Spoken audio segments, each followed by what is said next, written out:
What's up guys, you're watching Li-Fi TCG. I got a video for you today on the Pioneer deck that I played at the Season 1 Regional Championships. So this was the Regional Championship in Singapore, in the Southeast Asia one. And the deck that I chose to play was using two cards that I quite like, Umori the Collector and Seasons Past.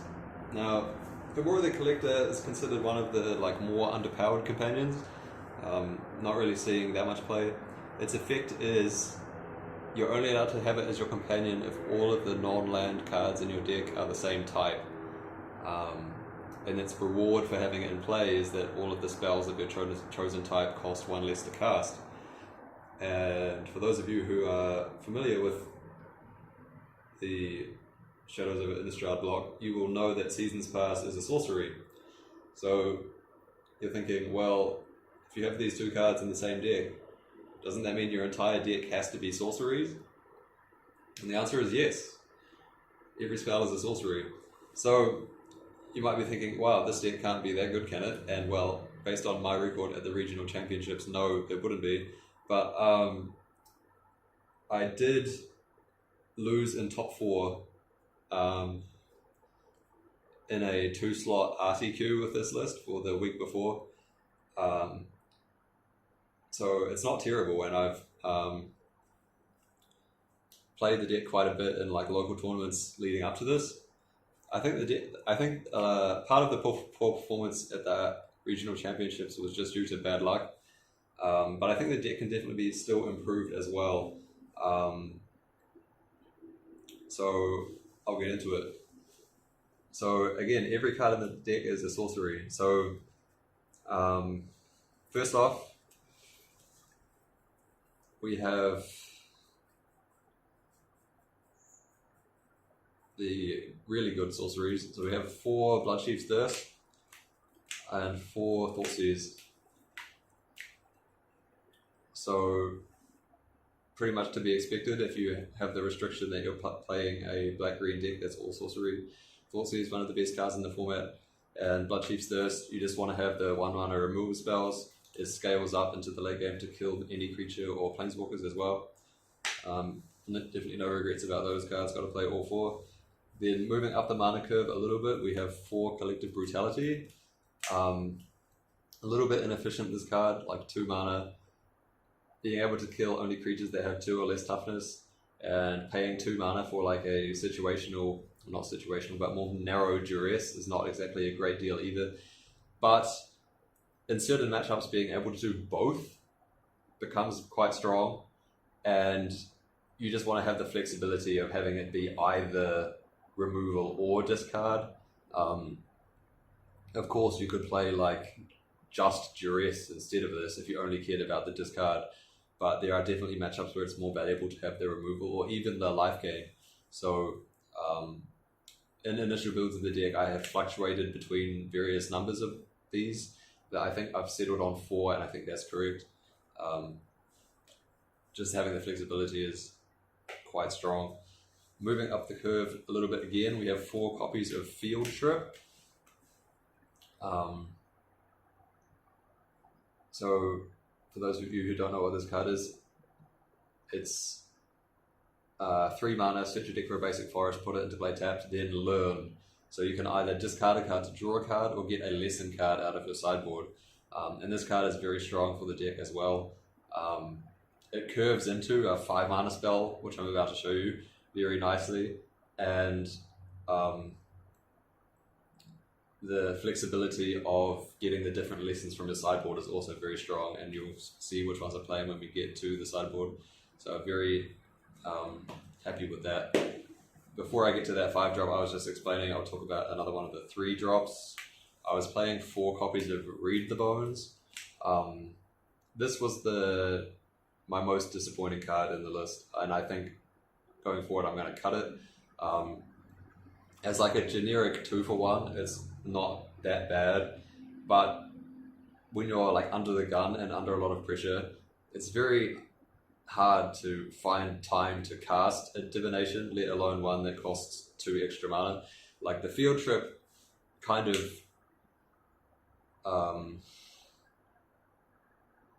justifies itself in the sense that it's not as bad of a tempo play because it's ramping you, but Read the Bones isn't doing that. It's making you lose more life.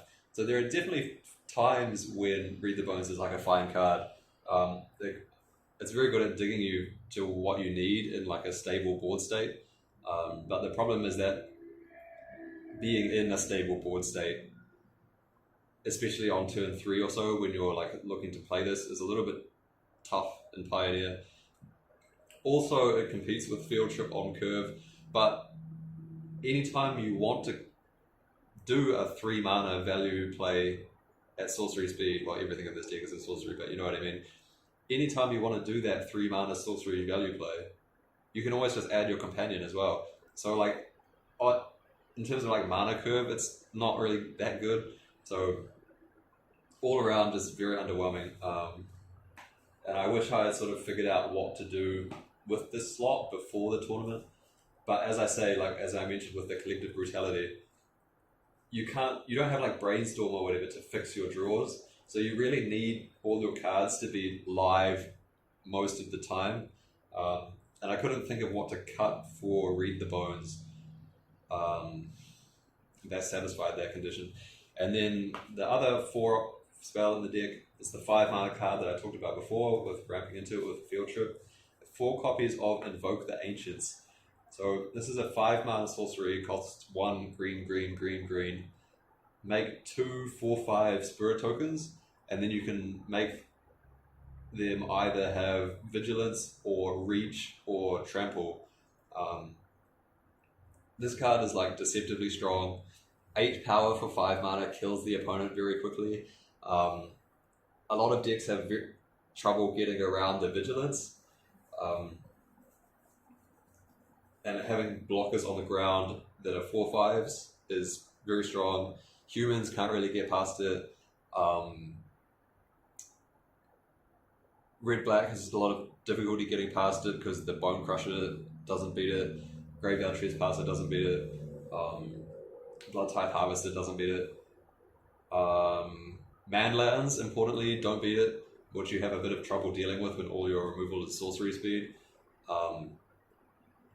So yeah, pretty strong. Like, in the case that your opponent is sandbagging removal, which they might be because you're a relatively creature-light deck, then after they spend that removal answering both of your spirit tokens, usually at that point in the game they'll be cleaned out of resources. That's the point where you play your companion and you use the mana acceleration off your companion to rebuild with Seasons Past. So I'll talk about that part of the deck now when I talk about the spells that aren't 4-of, because I was just going through all the 4-of spells to give you an idea of the main game plan. So first off, we have 1 Seasons Past and 2 Dark Petition. So this was actually a standard deck that I think John Finkel actually top-hated the Pro Tour with, built around the synergy between these 2 cards. So if you're not familiar with this, how this works, Seasons Past says 6 mana sorcery, put any number of cards with different mana costs from your graveyard into your hand, then put Seasons Past on the bottom of your library. And Dark Petition says 5 mana, search for any card. Then when it resolves, if you have 2 or more instant or sorceries in your graveyard, add 3 mana. So effectively it's a 2 mana search for any card, right? It's Demonic Tutor. So what you do is you play Seasons Past, return a Dark Petition from your graveyard to your hand, then Seasons Past goes into your library. So then you cast the Dark Petition, search for the Seasons Past. So not only are you looping the Dark Petition, right? That wouldn't do anything by itself, but all the cards in your graveyard that don't cost 5, you're potentially looping back to your hand every time you do this. So you have the Bloodchief's Thirst, you have the Collective Brutality, you have all this other stuff. And once you get that going, like, your opponent's probably done. Like, you just overwhelm them with all your resources and remove all the threats that they have.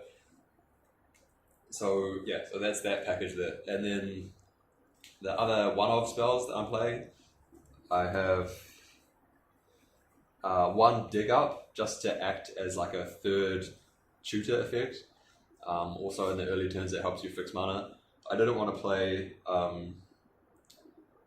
too many copies of Dark Petition because it's a bit clunky in the early game, but having only 2 tutors in the deck made it feel a bit unreliable to execute the Seasons Pass plan.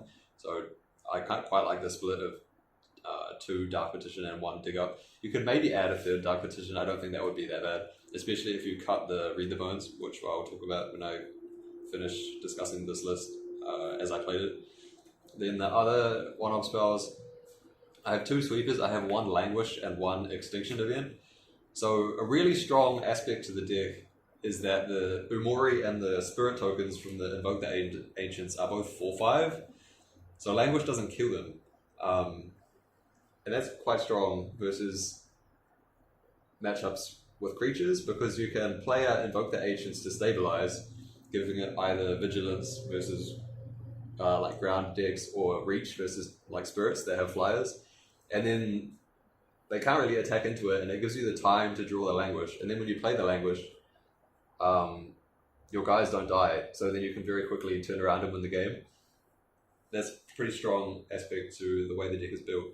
And Extinction Event is kind of similar because Umori is even and so are tokens, that's 0. So Extinction Event on odd doesn't kill any of your stuff, which is good because versus like green, for example, odd is the number you want to put it on, because elves are odd, Old Growth Troll is odd, Cavalier is odd. Yeah. So there are some decks where like you do want an Extinction Event on even, so you just have to hope that you don't blow up your own Umori. But yeah, you definitely have to play at least 1 Extinction Event main deck as like a get out of jail free card versus any like weird board state.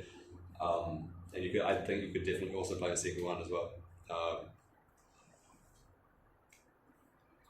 Then the last few cards, I have 1 Go Blank in the main deck, just as a way to, if your opponent passes the turn with 2 cards in hand, it can often screw up their plans, and it's a way you can main deck answer cards like Croxer, or if you like Stabilize versus Greasefang or something, you just want to make sure that their graveyard goes away.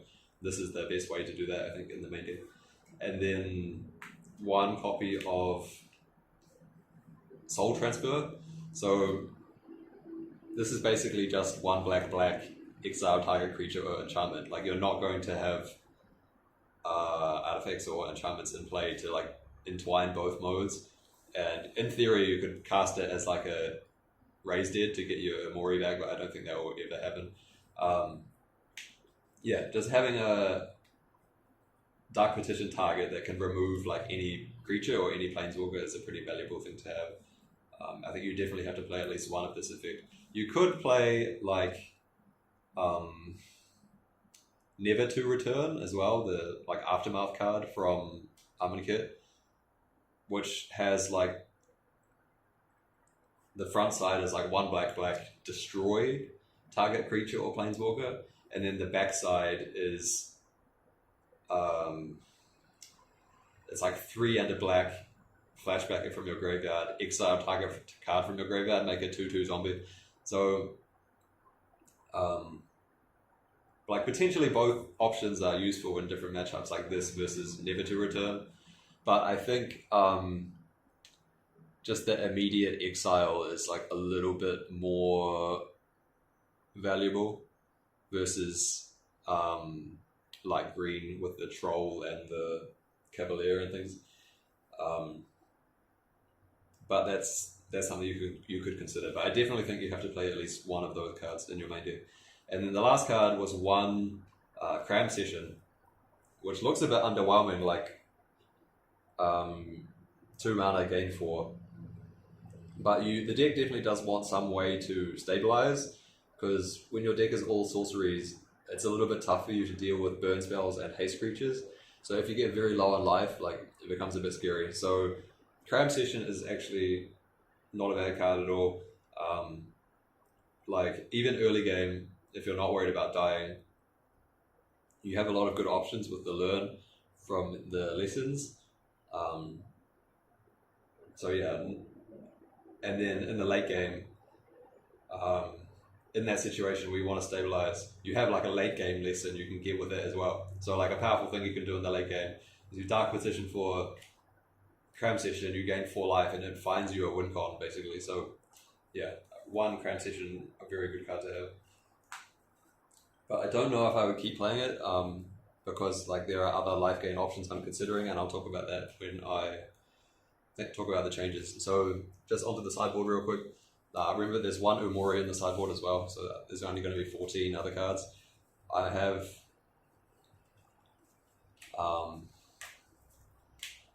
3 other Languish. So this is just important versus aggro. There are a few spots where like you wish this could kill things that have 5 or more toughness, and that is annoying, but I think that overall not wiping your tokens is slightly more worth it, because the other option you consider for this slot is like Ritual of Soot, which is perhaps better versus like big toughness creatures. Like if they, because if your opponent puts like a +1 counter on their Adeline from their Luminarch Aspirant, then like Languish doesn't kill it, so you can say, well, that's a bit of a problem. But then at the same time, if you have like Ritual of Soot, they can save their guy with the bodyguard. So like there's no perfect solution. And I think that like Languish overall is just the best. So, but yeah, you can make arguments either way. Like, I don't think you want this to be more Extinction Event, because when you're playing versus aggro, you absolutely have to be able to kill like 1-drops and 2-drops all together. Yeah, so Extinction Event is not the card you want for this slot. Then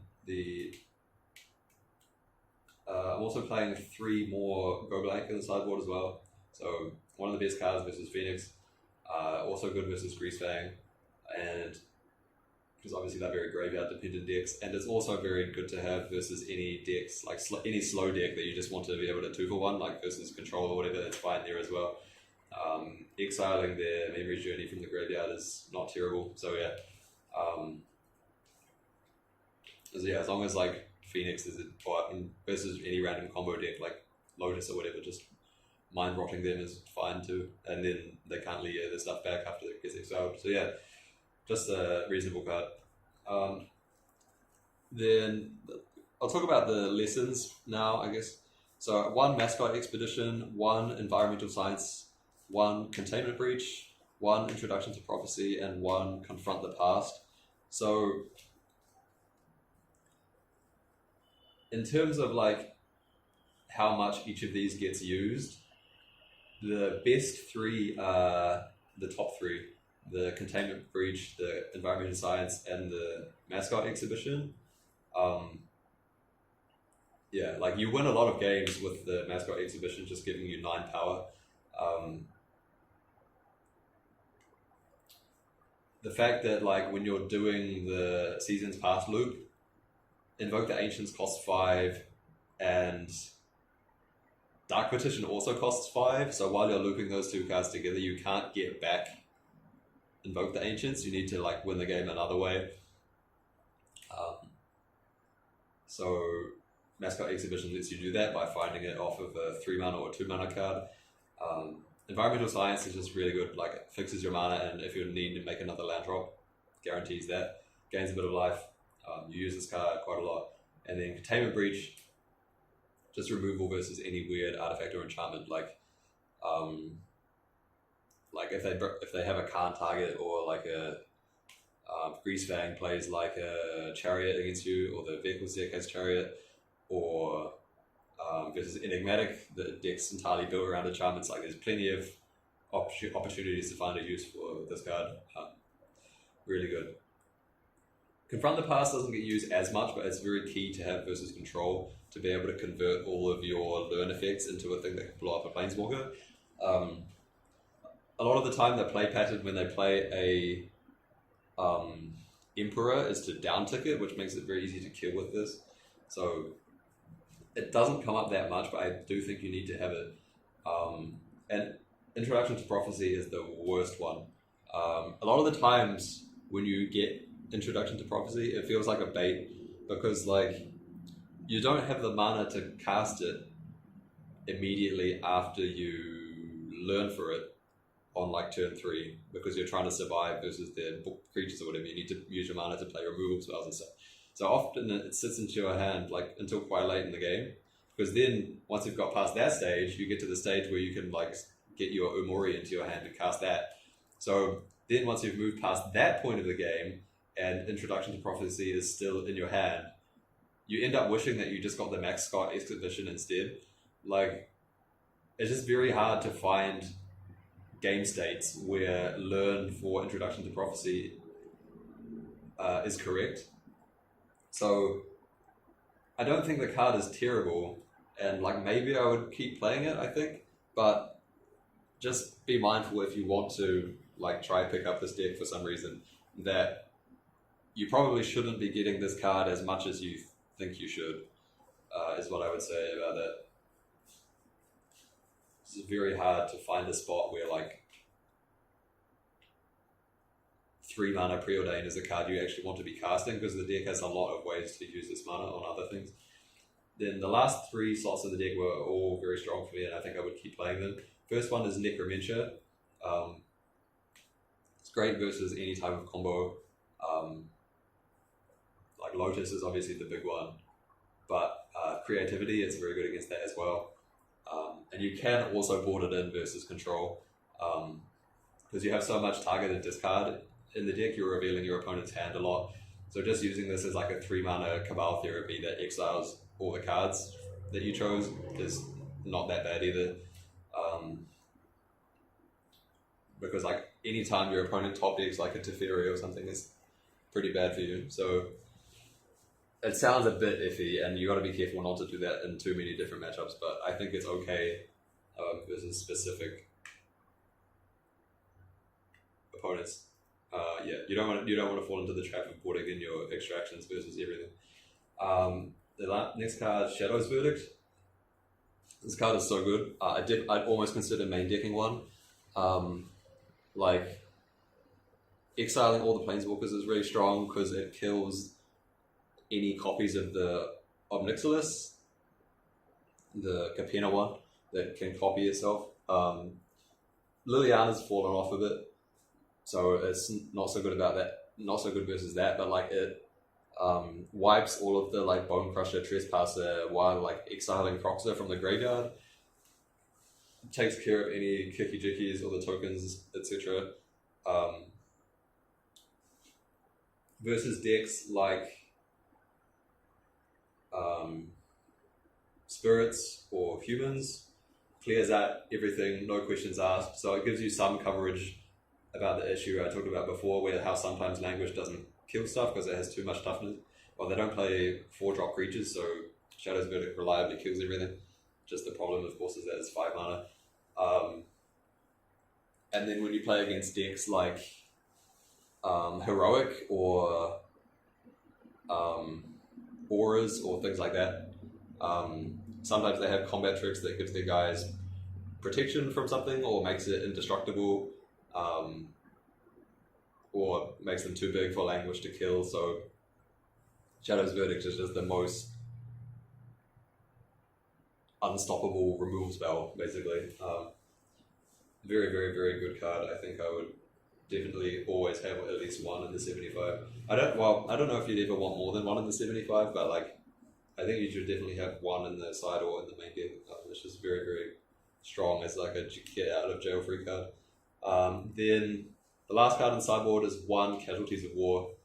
This is extremely powerful, like against any mid-range deck like black-red or also versus green. Not only do these decks, in terms of their like mana curve, like a 6 mana card that blows up a bunch of permanents is like a nice way to beat that, but they also play into it very hard because all of these decks have so many different weird types of permanents in them. Like the green decks, they have the creatures, right? They have the Mana Dorks and the Troll and the Cavalier. They also have Planeswalkers that you can kill with this. They also have artifacts because they have all the calm targets. They also have enchantments because they have Wolfwillow Haven. I mean, you can also kill Oath of Nissa with this, but obviously that's not super good. and you also blow up their Nykthos, or you can blow up a land that has the Haven on it, or you blow up their man land, which can be a problem as well. Then versus black-red, like, blows up Kiki Jiki as an enchantment. Sometimes they have planeswalkers, but at the moment not so great there. But killing their man lands is also important. Just killing a creature, fine as well. Usually they're going to be boarding in their like Bankbuster or whatever versus you, so it kills that too. Like, if you don't have a target for that, you can freely kill like a blood token or something. Yeah, just can very, very easily turn the game around in one shot, because a lot of the time, like, your opponent's going to have some weird permanent that like Languish isn't going to help you against. So yeah, very, very happy with the Casualties of War. And then versus like Control or whatever, if you wreck their hand for their with Thoughtseize or Collective Brutality, and then they top deck a Planeswalker, you can like tap out with this block, their Planeswalker blow up their man land, and then you're like relatively in a good spot. Yeah, just a very, very powerful card to have in your sorcery-based mid-range control deck. And then the mana base, which I haven't talked about yet. 1 swamp, 5 forests. Remember that the Invoke the Ancients cost 1 green, green, green, green. So any card that doesn't tap for green is potentially going to delay your Invoke by a turn or by another land drop. So you can't really play more than 1 swamp. You don't really want to play like Castle Lochthwain, even though it might be like a decent card for the deck. Just because of that issue of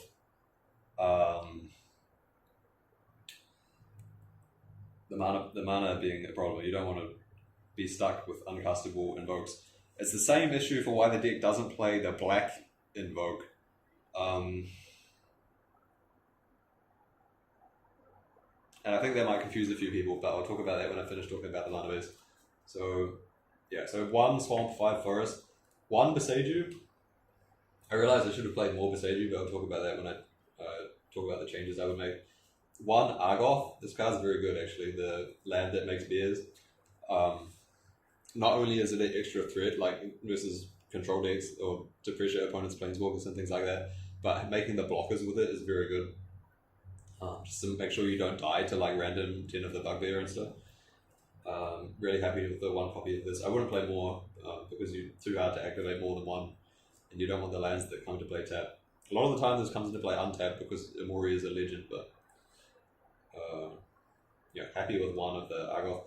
3 Deathcap Glade, 4 Overgrown Tomb, 4 Blooming Marsh, 4 of the green-black Pathway, Darkbore, Slitherbore, and I also played 4 Bala Recovery, which I'm including here as part of the mana base. But so this is a double-face modal card. The back side is like a green land that comes into play tapped, and the front side is Recollect. So 2 and a green sorcery, return a card from your graveyard to your hand. That's good in case they like discard your Seasons Past, or it's a 3 mana card you can get back with Seasons Past for value to help you like cast more copies of your other spells, or it helps you like keep a wider range of hands because you have like lands in your deck that also can be spells if you're flooded, etc, etc. So while I think that card is quite good, I think maybe 4 copies was too many, because the ratio of you like playing it as a land versus casting it indicates that it should perhaps just be another land that does something else. But yeah. So okay, so I'll quickly talk about the Invoke Despair problem. So a question you could ask is like, why is Invoke the Ancients better, right? Like, because that's the thing of the deck that's dictating the commitment to green. Well, no, there's actually 2 things. So the first thing is that if you tried to build the deck around Invoke Despair, you probably couldn't play Field Trip, because Field Trip only gets basic forests. So if you played so many basic forests in your deck for your playset of Field Trip to work, then you would top deck way too many basic forests and it would clash with your Invoke the Ancients. So you can realistically only play either Invoke the Ancients or, Invoke Despair or Field Trip in the same deck. You can't play both. And I think Field Trip is really, really strong.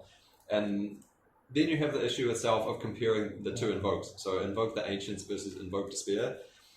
And Invoke Despair is definitely a very strong card. Like you see the black-red mid-range decks playing it, mostly in their sideboards. I think some people have tried it main deck, but I think most people find that too clunky. But yeah, so Invoke Despair from the same cycle from Kamigawa. 1 black, black, black, black. Your opponent sacrifices a creature, a planeswalker, and an enchantment. For each of those they can't sacrifice, they lose 2 life and you draw a card. So that kind of effect is very appealing, right? It deals with permanence and it draws a lot of cards. The reason why you shouldn't play that instead of Invoke the Ancients is similar to the answer of like why you shouldn't cut Crashing Footfalls from Cascade decks in Modern and play Ancestral Vision instead. So let's unpack that a bit. Like the first thing is that Invoke the Ancients isn't. Sorry, I keep getting the names of these cards mixed up. Invoke Despair doesn't really help you stabilize the game that well. Like you imagine your opponent has a bunch of creatures and you play Invoke Despair. Then they sack 1, you drew 2 cards, and your opponent lost 4 life, right? Which you don't really care about because you're like the control deck in every matchup, basically. So then you drew 2 cards, but your opponent only lost 1 creature. Now you're about to be attacked for a bunch. Like it doesn't actually do a very good job of stabilizing you, unless your opponent is playing a deck where like they just attack you with 1 creature and then have like planeswalkers and enchantments. And then, yeah, so this stabilization factor really not good. Whereas with Invoke the Ancients, like the 2 blockers, usually much better, especially versus the aggro decks that are a bit light on removal. Your opponent finding a way through that is going to be a bit of a challenge. And then the other aspect is that without Invoke the Ancients, and having Invoke Despair instead, presumably, it's much harder to actually close out a game. Like you can just randomly turn 3 Field Trip, turn 4 play Invoke the Ancients and just win. Like it's 8 power. Like your curve basically tops out at like 4 or 5 anyway. So like any cards you draw off of Invoke Despair are like not really going to do anything. Any lands rather, not really going to do that much for you. There are enough ways in the format where your opponent can sack stuff to Invoke Despair that you don't really care about them losing. Like Oath of Nissa is one example of a card that I just mentioned, but like if they have to sack their like Blood Tithe Harvester to it, like they're not really going to care that much.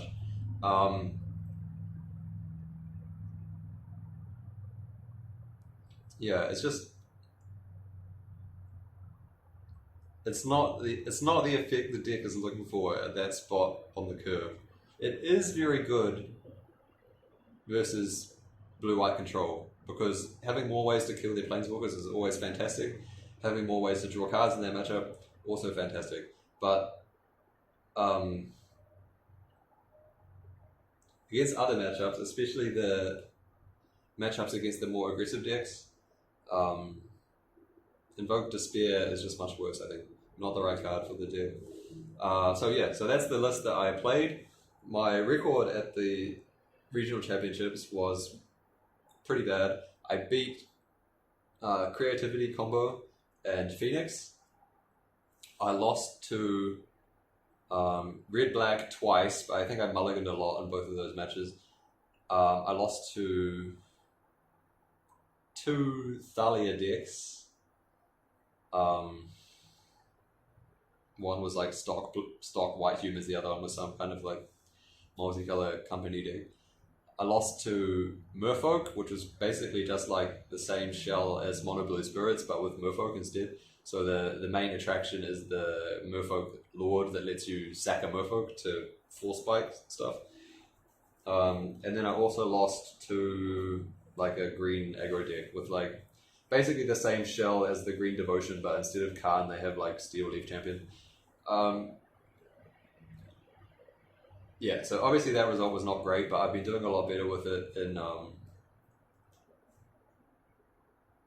other tournaments outside of this. So how I would try and fix this, so like, again, Read the Bones is just not the right card for the deck into what the format looks like. It's too slow, it's too clunky, but you need to replace it with a card that is like generically good in most matchups. So one card that I tested for this in the past was Witherbloom Command, which is 2 mana, choose 2 out of 4 modes. So first mode, target player mills 3 cards, you may return a land from a graveyard to your hand. Second mode, target player loses 2 life, you gain 2 life. Third mode, target creature gets -3/-1. Fourth mode, destroy target non-land, non-creature permanent with converted mana cost 2 or less. So having more removal in the early game is always nice, especially things that kill Mana Dorks and Thalia, because those are the things that can really like exploit the fact that you're fully sorcery based. Like they just get out of control very quickly. So having more ways to kill those is always nice. The problem that I found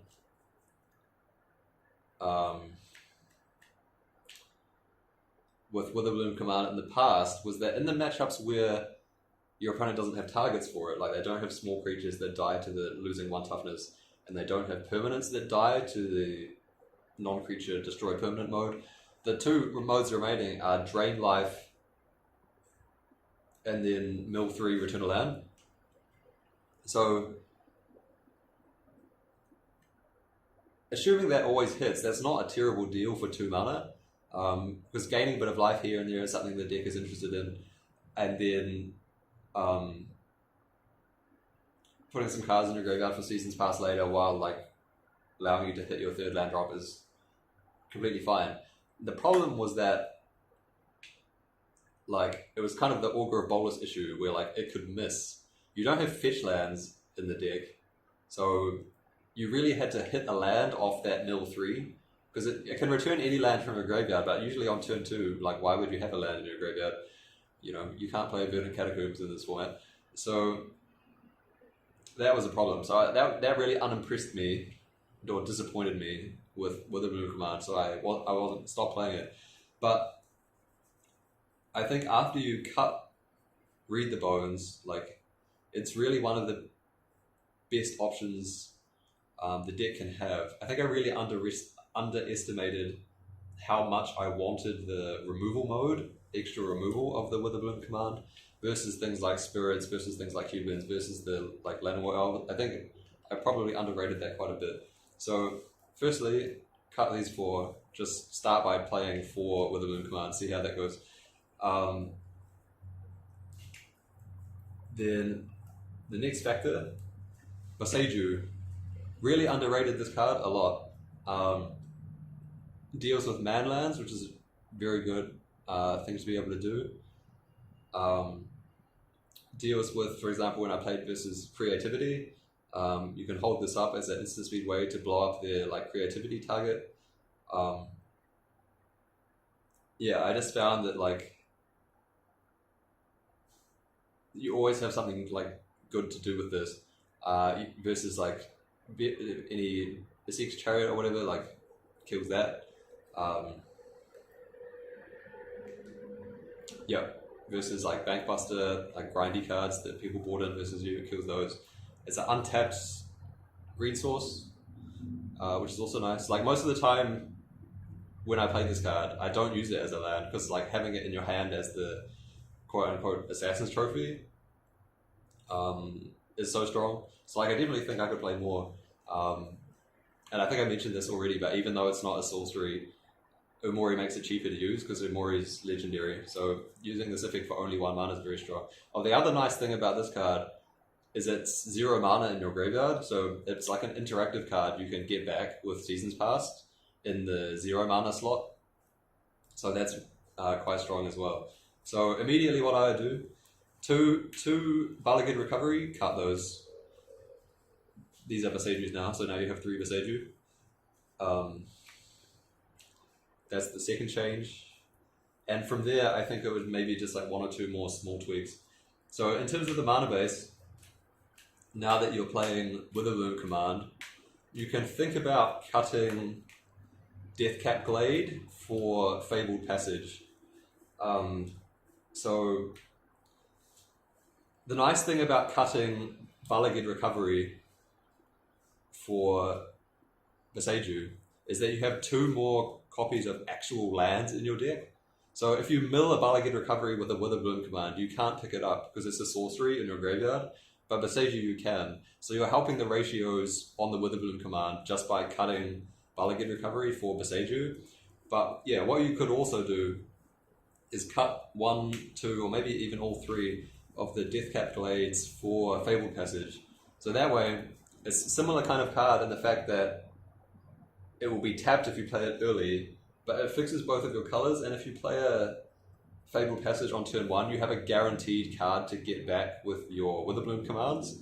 And similar to the Boseiju, it's a 0 mana card in your graveyard you can pull back with the Seasons Past. So I think that could be reasonable as well.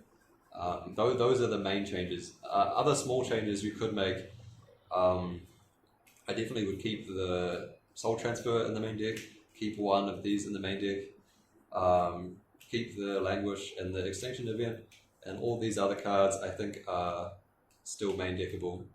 So the Dig Up, the 2 Dark Petitions, the Seasons Past, and then all the 4-ofs, the Invoke, the Field Trip, the Brutality, the Bloodchief's Thirst, and the Thoughtseize. The only thing that you could I might consider,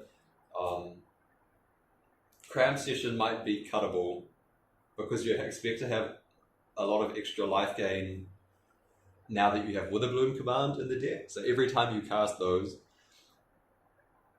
if you're at any point where you're not choosing the life gain mode, it's going to be a blowout because you're getting like a 2-for-1 with it. You're destroying something and getting a land back. So you don't expect that to happen too often. I mean, of course, it's great when it does, but generally you would expect that most of the time when you're casting a Witherbloom Command, you're going to be choosing the Drain Life mode for at least one of them. So in that case, you have a lot of incidental life gain in your deck now. You maybe don't need the Cram Session anymore. So you could cut this. I would consider adding 1 extra copy of either Extinction Event, just to have an extra sweeper, especially versus green, and 1 that can kill the Sheoldred. That's quite important. If you didn't want another Extinction Event, another Dark Petition might be okay, or even a 2nd copy of Seasons Past. It's because without the Read the Bones in the main deck anymore, you're a little bit weaker to decks grinding you out.